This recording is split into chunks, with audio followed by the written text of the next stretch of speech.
माझा मितवा मालिकेचा आजचा भाग खूपच जास्त जबरदस्त असा आहे, त्यामुळे व्हिडिओ शेवटपर्यंत नक्कीच बघा. चला तर मग आजच्या आपल्या भागाला सुरुवात करूया. सगळ्यात आधी आपण पाहतो की इकडे अर्जुनव आणि ईश्वरी हे दोघंही जणांना थोडं टेन्शनमध्ये असतात, कारण त्यांचा ट्रक कुठे असेल काय असेल ह्या सगळ्याचा ते शोध घेत असतात. त्या लोकेशनला ते दोघंही जण येऊन पोचलेले असतात आणि त्यांना हे सगळं काही शोधायचं असतं आणि त्यासाठी परफेक्ट ठिकाणी ती लोकं आलेली असतात. तर दुसरीकडे मात्र आता मामा हा चांगलाच फैलावर घेत असतो इकडे असणाऱ्या वल्लरीला तो आता म्हणत असतो की तुला असं वाटत नाही आहे का की तू जरा जास्त अतिच करतेस म्हणून. म्हणजे प्रत्येक वेळेला मी बघतोय अगं ते अर्णव आणि ईश्वरी आहेत ना, ते आपल्या कंपनीसाठी ना खूप प्रयत्न करत आहेत. मुळात आहे ना, अर्णवची ती कंपनी असल्यामुळे अर्णव त्याच्यामध्ये खूप कष्टही करतोय. राहिला प्रश्न आकाशचा, आकाश फक्त काम करतोय आणि जे कष्ट आहेत ना ते मुळात आहे ना अर्णव घेतोय. त्यामुळे मी बघितलं आहे अर्णवला मेहनत करताना. असं देखील आता इकडे असणारे मामा जे आहेत ते बोलत असतात. त्यावेळेला वल्लरी म्हणत असते की गरज होती तेव्हा मी माझे दागिने विकून या मुलांना शिकवलं होतं. त्यावर मात्र आता मामा बोलतात की मला ना माझं तोंड उघडायला लावू नकोस. मला सगळं माहिती आहे कोणी काय केलं होतं आणि कोणी काय नाही ते. त्यामुळे जर मी तोंड उघडलं ना तर तू तोंडावर पडशील. असं देखील मामा आता वल्लरीला बोलतात आणि वल्लरीला म्हणतात की जे काही आहेस ना ते तोंड दाबून ना गप्प बस, उगाच आहे ना मला काही बाही बोलायला लावू नकोस. असं देखील मामाने आता म्हटलेलं असतं. तेच आता दुसरीकडे पाहायला मिळत असतं की इकडे जी वल्लरी आहे ना तिने आता मामांचं बोलणं एकदम व्यवस्थितपणे ऐकून घेतलेलं असतं, कारण मामाने तिला सुनावलेलं असतं.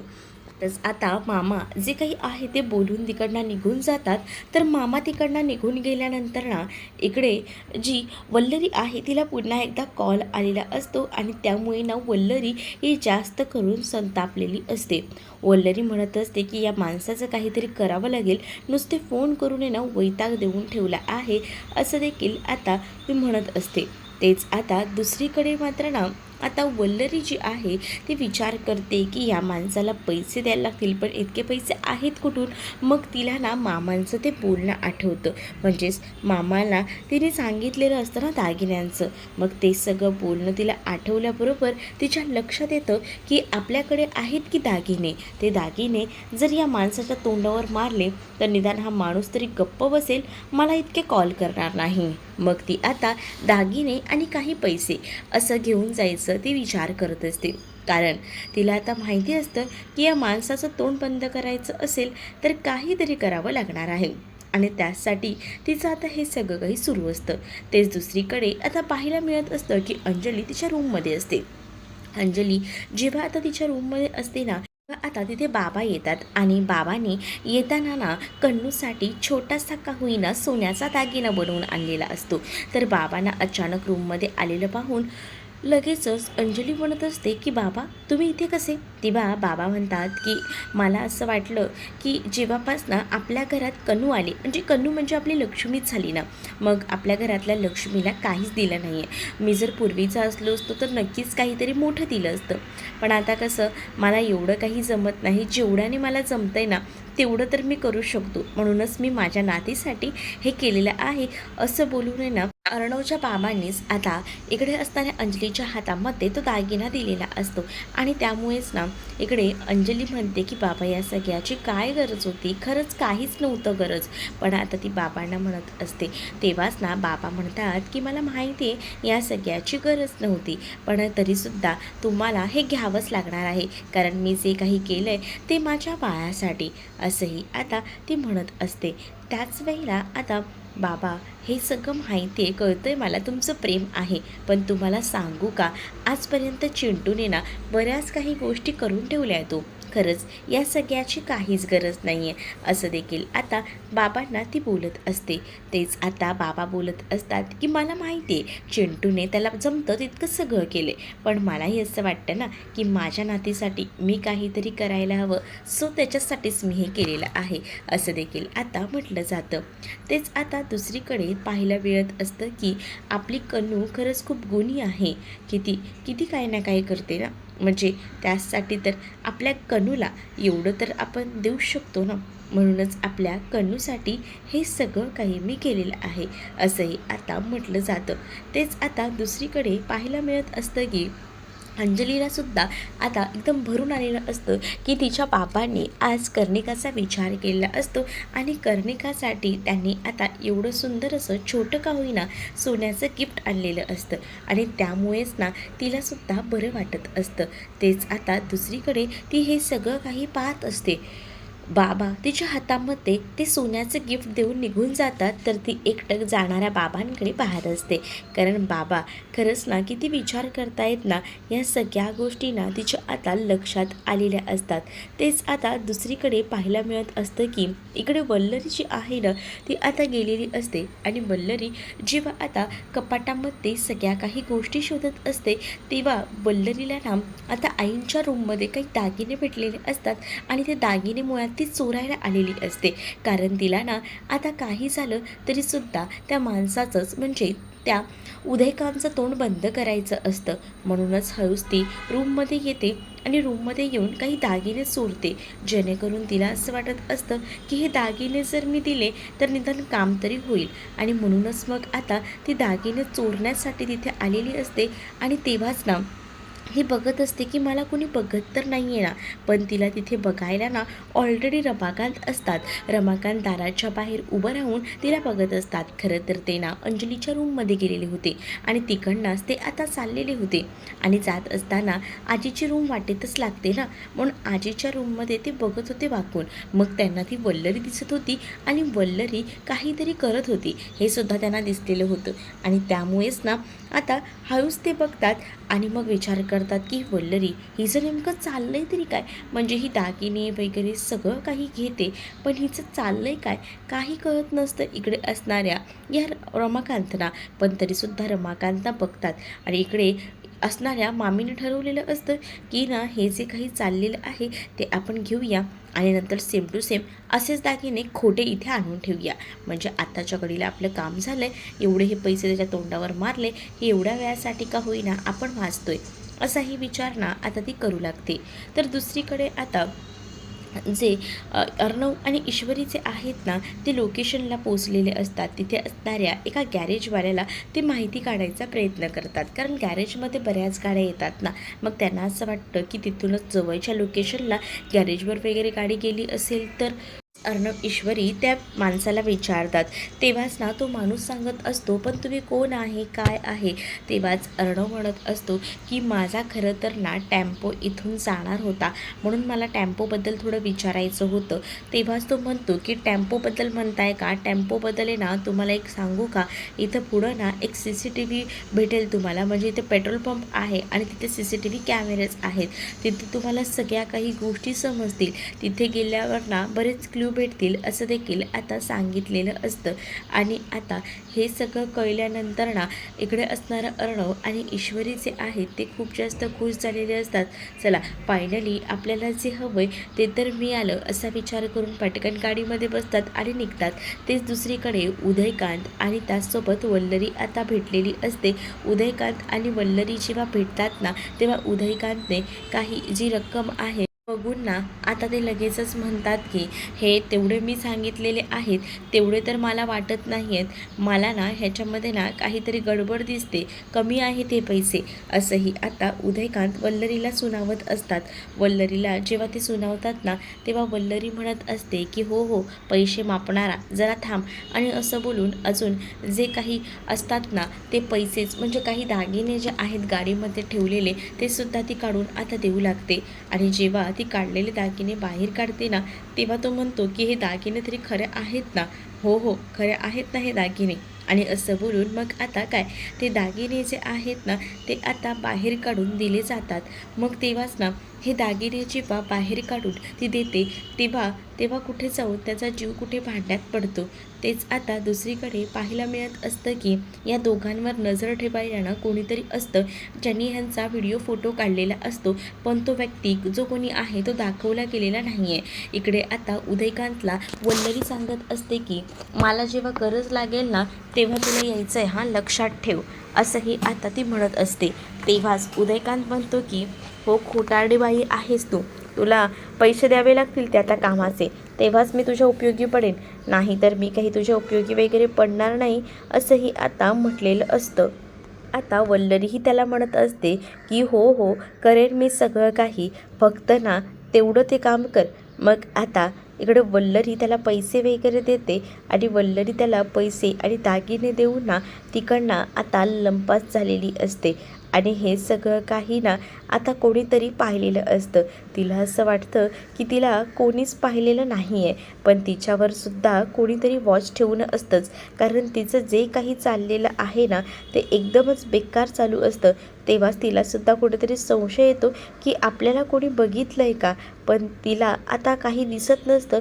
म्हणूनच मग का थोड्या वेळासाठी का होईना ती तिकडनं आता बाहेर पडते, कारण तिला पटकन ना घरी जायचं असतं. लय मोठं महान तिने काम केलेलं असतं. आता इकडे अर्णव ईश्वरी ना त्या लोकेशनला पोचतात. त्यांना आत्ता पेट्रोल पंपावर ना माहिती मिळालेली असते. मग इकडे अर्णवने त्याचे कपडेसुद्धा बदली केलेले असतात, ड्रेस कोड चेंज केलेला असतो, कारण त्याला ना आता काही झालं तरी त्याचा टेम्पो हवा असतो आणि टेम्पोमुळे झालेली ही बदनामी ती त्याला सहन झालेली नसते आणि त्या सौदामिनीला तोंडावर पाडायचं असतं आणि यासाठी त्याची पूर्णपणे तयारी झालेली असते. तेच आता हे सगळं होत असताना ईश्वरी आणि अर्णव जेव्हा त्या लोकेशनला पोचतात तेव्हा अर्णव ईश्वरीला म्हणत असतो की आता काय करायचं आहे.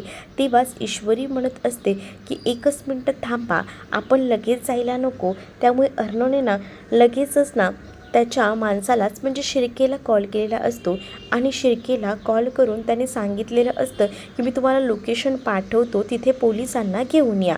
मग आता अर्णवला तिथे जी काही सौदामिनीची माणसं असतात, जिथे ट्रक लपवून ठेवलेला असतो तिथपर्यंत पोचायचं असतं आणि त्याचसाठी इकडे सगळं काही अर्णवने केलेलं असतं. अर्णवने बरोबर निशाणावर आता डाव साधलेला असतो. शिर्केंनासुद्धा सांगितलेलं असतं की तुम्ही पटकन या आणि तुम्ही ना लवकरात लवकर तिकडे येऊन आता पोलिसांनासुद्धा घेऊन या, कारण जे आहे ते आहे असंच ठरवलेलं असतं. मग आता शिर्केसुद्धा म्हणतात की हो हो मी येतो पोलिसांना घेऊन. मग तेव्हाच ना ईश्वरीला थोडी भीती वाटत असते, म्हणजे ईश्वरी जे आहे ती आता म्हणत असते की काहीतरी गडबड आहे. मग आता ईश्वरीच्या लक्षात येतं की नको नको आपण ना एकटं नको जायला, पण तरीसुद्धा अर्णव आता विचार करतो की किती वेळ आपण इथे बसून राहणार ना, पोलीस तर येणार आहे, पण तू माझी काळजी करू नकोस, हे देखील आता अर्णवने ईश्वरीला सांगितलेलं असतं.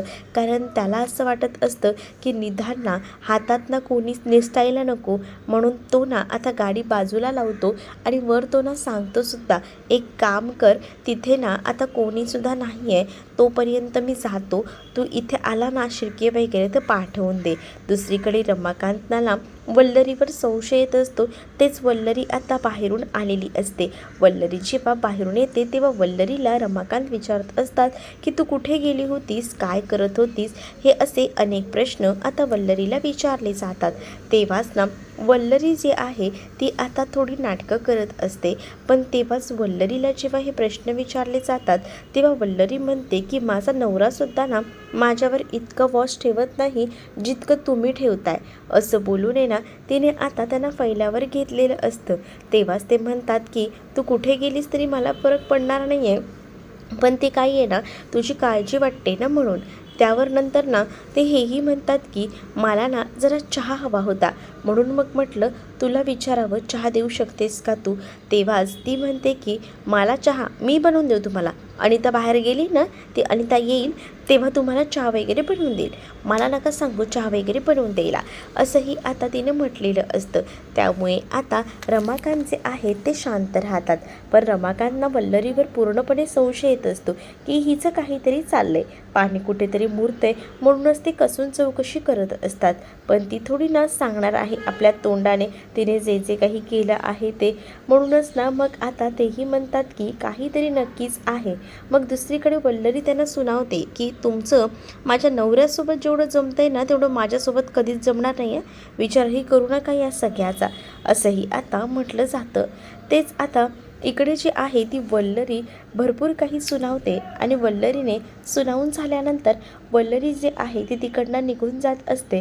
तेच ना आता रमाकांतना संशय येतो की हिची ना काहीतरी नक्कीच ना गडबड आहे. पण काय गडबड आहे ना ते काहीच कळत नसतं. पण नक्कीच ना कुठेतरी पाणी मुरते ही गोष्टच रमाकांत यांना कळलेली असते.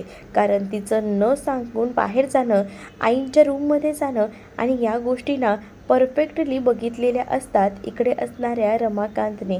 आणि रमाकांतने हे सगळं बघितल्यामुळेच ना रमाकांतना पूर्णपणे खात्री पटलेली असते की वल्लरीची काहीतरी गडबड आहे. पण नेमकी काय हे काही केल्या कळत नसतं. तेच दुसरीकडे आता पोलीस जे आहेत ते तर जाणारच असतात. ते तोपर्यंत ना इकडे अर्णव आणि ईश्वरी त्या लोकेशनला पोहोचतात. अर्णव ईश्वरी जेव्हा त्या लोकेशनला पोहोचतात ना तेव्हा आता ईश्वरी म्हणत असते की अर्णव सर तुम्ही ओके तर आहात ना? हो, पण आता जावं लागणार आहे. काही झालं तरीसुद्धा इथे थांबून उपयोग नाही आहे. आणि असं बोलूनच ना ते हळूच का होईना गाडीतून उतरतात दोघंही जण आणि पुढे हळूहळू जात असतात. मग तेव्हाच ना अर्णव ईश्वरीला म्हणतो की तू इथेच थांब, कारण मी फक्त जाऊन येऊन येतो. कारण मला असं वाटतं की सोबत गेलो तर पुन्हा प्रॉब्लेम होईल. आणि इथे तोपर्यंत ना शिर्के जेव्हा येतील ना तेव्हा शिर्केंना पाठवून दे, असं देखील आता म्हटलेलं असतं. मग तीही म्हणते की हो हो ठीक आहे, तुम्ही जा, मी शिर्केंना पाठवून देते, असंही आता म्हटलं जातं. मग तेव्हाच ना अर्णव तिथे असणाऱ्या गोडाऊनच्या दिशेने जातो. कारण अर्णवला ना आता गोडाऊनमध्ये जायचं असतं आणि तिथे गेल्यानंतरच ना त्याला आता बरीच माहिती मिळणार असते. आणि म्हणूनच मग तो हळूहळू का होईना तिकडनं जात असतो. तेच आता दुसरीकडे ईश्वरी बाहेर उभी असते. तिला आता काळजी वाटत असते की काय होईल काय नाही, अर्णव सर सेफ तर असतील ना, असे अनेक विचार ना मनामध्ये येऊ लागलेले असतात. तेच आता दुसरीकडे पाहायला मिळत असतं की तिथे ते गुंड असतात जे सौदामिनीचे असतात. सौदामिनीने तिच्या माणसांना ना कामाला लावलेलं असतं आणि त्यामुळेच ना तिची माणसं जी आहेत ती तिथे अड्ड्यावर बसलेली असतात. तेच अर्णव तिथे जातो आणि त्यांना म्हणत असतो की माझा टेम्पो कुठे आहे सांगा, माझा टेम्पो इथे का आणून ठेवला आहे, त्यावर तू कोण आहेस रे, तुला कोण मी उत्तर देणारा, मी तुला उत्तर द्यायला बांधील नाही आहे, असं देखील आता तो माणूस सौदामिनीचा आहे तो बोलत असतो. पण तेव्हाच ना इकडे अर्णव म्हणत असतो की तुला असं वाटत असेल की तू मला उत्तर द्यायला बांधील नाही आहे, पण तुला ना सगळ्या प्रश्नांची उत्तरं तर द्यावीच लागणार आहेत, असंही आता म्हटलं जातं. इकडे अर्णव त्या गुंडाला शांततेत विचारत असतो, पण तो काही केल्याना आता सांगत नसतो. आणि तो काही केल्या काहीच बोलत नसतो ना, त्यामुळेच ना आता राग येत असतो अर्णवला. मग ते गुंडसुद्धा असतात, ते गुंडही उठून उभे राहतात. कारण अर्णव तिथे काहीतरी करायला गेलाय ही गोष्ट ना त्या गुंडांना कळलेली असते. त्यामुळे ते गुंड ना थोडे रागातच असतात आणि तिथे येतात. आणि त्यानंतर आता जोडी हुज्जतबाजी करतात. जेव्हा ते हुज्जतबाजी करतात ना तेव्हासुद्धा ना काही झालं तरीसुद्धा अर्णव जो आहे तो शांत बसत नाही. अर्णवने आता तिथे असणाऱ्या हॉकी स्टिकने ना आता मारामारी करायला चालू केलेली असते. आणि मारामारी करायला जेव्हा आता तो चालू करतो ना तेव्हा मात्र ईश्वरी इकडे उभी असते आणि ती वाट बघत असते की अर्णव कधी येईल कधी येईल. नाही नाही ते विचार ना नुसते मनामध्ये येत असतात. तर तेच आता इकडे अर्णव ना त्या गुंडांची चांगलीच धुलाई करत असतो. त्या गुंडांना आता माहितीसुद्धा नसतं की अर्णव हा नेमका कोण आहे काय आहे. पण त्याचा टेम्पो आहे असं तो म्हणतो तेव्हा कुठेतरी डाऊट येतो. पण आता ना अर्णव त्या गुंडांची धुलाई करायला सुरुवात करतो. कारण आता खूप झालेलं होतं, खूप काही सहन केलेलं होतं, आता सहन करण्याची क्षमता संपलेली होती. म्हणूनच आता अर्णवने जे आहे ते धुलाई करायला सुरुवात केलेली असते. ते तिथे असणारा एक गुंड ना आपल्या हातामध्ये पिस्तूल घेतो आणि पिस्तूल घेऊन आता तो अर्णववर रोखून धरतो. पण अर्णव इतका हुशार असतो ना की अर्णवने त्याला आता चांगलंच हवेमध्ये उडवून लावलेलं असतं. आणि हे सगळं होत असतानाच ना इकडे मात्र आता अर्णववर मागूनसुद्धा हल्ला होत असतो. पण तेवढ्यात अर्णव ना स्वतःला सावरतो आणि स्वतःला सावरून ना त्याने बाकी लोकांना बेदम मारलेलं असतं. त्यामुळे ते जे गुंड आहेत ना ते तिथेच खाली कोसळतात. आणि जसे गुंड खाली कोसळतात ना तसं आता अर्णव त्याच्या खिशातून ती चावी जी आहे त्याची ती बाहेर काढतो. आणि तो म्हणत असतो की निदान माझं काम तरी झालं, कारण ज्या कामासाठी तो इथपर्यंत आलेला होता ते काम त्याने अशा पद्धतीने केलेलं होतं. आणि त्यानंतर आता तो गुंड जो आहे तो मात्र बेशुद्ध अवस्थेत होता. म्हणजे इतकाही नाही, थोडंफार त्याला जमत होतं, पण थोड्याशा गोष्टी त्याला कळत नव्हत्या. तो इकडे तिकडे बघत होता. तेच आता दुसरीकडे ती चावी वगैरे त्याने काढलेली असते. आणि तोपर्यंत इकडे शिर्के ना पोलिसांना घेऊन पोचलेले असतात. आणि मग इथे ईश्वरी त्यांना म्हणत असते की बरं झालं तुम्ही आलात, अर्णव सर ना तिथे असणाऱ्या त्या गोडाऊनमध्ये आहेत असंही आता म्हटलं जातं. मग अर्णव सर त्या गोडाऊनमध्ये आहेत म्हटल्याबरोबर आता तरी बरोबर त्या लोकेशनला घेऊन पोलिसांना पोचते. मग आता ईश्वरी अर्णवला बघते आणि अर्णवला बघूनच ना ती म्हणत असते की ऑल ओके आहात ना अर्णव सर? तर अर्णव म्हणतो की हो हो मी ओके आहे. मग तेव्हाच ना अर्णव म्हणत असतो की ह्या पोलिसांना की पटकन ह्यांना घेऊन जा आणि यांना अरेस्ट करा, यांच्यामुळेच ही वेळ आलेली आहे. त्यानंतर आता शिर्केंना अर्णव सांगत असतो की पटकन तुम्ही एक काम करा, आमची गाडी घेऊन तुम्ही जा आणि आम्ही हा टेम्पो घेऊन जातो, कारण ह्या टेम्पोमध्ये बराच माल आहे, तो बघतो सगळं काही, असं देखील आता अर्णवने सांगितलेलं असतं. तेच ईश्वरीला आता अर्णवची अवस्था बघवत नसते. बिचाऱ्या अर्णवला कशा कशातून सफर करावं लागत असतं, या सगळ्या गोष्टी दिसत असतात. आणि त्यामुळेच ना अर्णव पाणी पित असताना ईश्वरी अर्णवच्या डोक्यावरनं प्रेमाने अलगदपणे हात फिरवत असते. तेच आता अर्णवही थोडासा का होईना शांत असतो. तेच दुसरीकडे आता अर्णव आणि ईश्वरी दोघंही जण गाडीमध्ये बसतात आणि ते आता पुढच्या प्रवासाला लागतात. कारण आतापर्यंत जे 2 दिवस त्रास झाला होता तो भयंकर असा होता. आणि म्हणूनच मग आता दोघंही जण जेव्हा निघतात तेव्हा अंधारही झालेला असतो. तेव्हाच ना एका ठिकाणी ना ईश्वरी जी आहे ती अर्णवला सांगत असते की अर्णव सर थांबा ना. मग अर्णव म्हणत असतो की इथे कशाला थांबायचं आहे, आता काय? तेव्हाच ईश्वरी म्हणते की अर्णव सर खूप जास्त भूक लागली हो, थांबा ना थोडं खाऊया, कारण ना तिथे तिला गरमागरम जिलेबीचा स्टॉल दिसतो म्हणून तिने सांगितलेलं असतं. तेच आता सांगितल्याबरोबर अर्णव ऐकत नसतो, पण ईश्वरी इतकं फोर्स करते म्हणून अर्णव आता ऐकतो.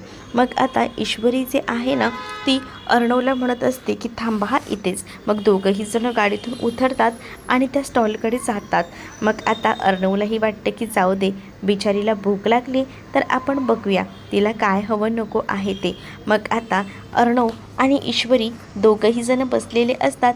तेच आता ईश्वरी अर्णवला म्हणते की इथे खायला नक्कीच आपल्याला काहीतरी मिळेल, खाऊन घेऊया ना थोडंसं, असं बोलून ती आता अर्णवकडे बघत असते. अर्णव आणि ईश्वरी त्या स्टॉलवर जातात आणि मग म्हणत असतात की आहे का काही मस्त असं गरमागरम. तेव्हाच ना आत्ताच माल संपला आहे आणि आता पुन्हा मी काही करणार नाही आहे गं पोरी, दमलो आहे गं. मग तेव्हाच ना ईश्वरीला भूक लागलेली असते. मग अर्णव म्हणत असतो की ठीक आहे, तुम्हाला काही करता येणार नाही आहे ना, मग माझी बायको करेल ना, तसंही तिला भूक लागली आहे ना, मग ती करू शकते, असंही आता म्हटलं जातं. मग तेव्हाच ना ती आता विचारत असते. मग तेव्हा तो माणूस म्हणतो की ठीक आहे कर. मग आता ईश्वरी तिथे आता गरमागरम जिलेबी करायला घेते. मग अर्णव तिच्या बाजूला उभा असतो आणि तो ईश्वरीकडे पाहत असतो. ईश्वरी आता मस्त गरमागरम जिलेबी करत असताना तिचे केस पुढे येत असतात. तर अर्णवना हळूच आपल्या हाताने तिचे केसही मागे सारत असतो. मग तेव्हा ईश्वरीलाही जरा गुजबम्स येत असतात, तिलाही एकदम थोडं बरं वाटत असतं. त्यानंतर मात्र ना इकडे अर्णव तिच्याकडे बघत असतो. तर इकडे ईश्वरीच्या छान अशा गरमागरम मस्त अशा तयार होतात जिलेबी. आणि मग दोघंही जण बसून का होईना खायला बसतात. ईश्वरी अर्णवला म्हणत असते की घ्या, थोडंसं खाऊन घ्या, आणि स्वतःच्याच हाताने त्याला गरमागरम अशा आता जिलेबी ती भरवते. त्यामुळे त्यांचा असा छोटासा का होईना इथे रोमॅन्टिक सीन दिसून येतो. तर तुम्हाला भाग कसा वाटला आहे ना हे नक्कीच मला कमेंटमध्ये सांगा. आणि अशाच नवनवीन भागांसाठी आपल्या चॅनलला सबस्क्राईब नक्कीच करा. चला तर मग व्हिडिओ आवडला असेल तर लाईक करायला विसरू नका.